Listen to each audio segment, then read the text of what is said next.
Ayan po guys, nagawa tayo po ng experiment pa. Kaya meron po tayong tatlong salabat, flavor ng malunggay, salabat na original at salabat na oregano. Ayan po. Ang ating gagawin po ngayon guys, yan yung mainit na tubig. Titimplahin na muna natin itong tatlo.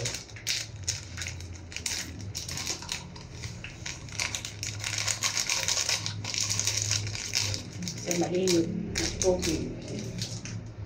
Haluin po natin. Yan. At meron po tayo dito guys. Oh. Yung may yellow siya. Yung ating tubigan. At ating halo dito kung ano po yung resulta. O maganda po ba siya, gawin natin cold water ang salabat po na luya. Yan po. Yan guys. So, salin po natin dito. Yan po. Haluin po natin.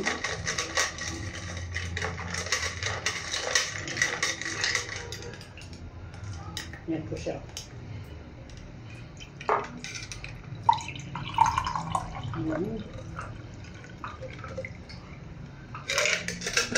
Yan, ito. Yan yung loya. Oh.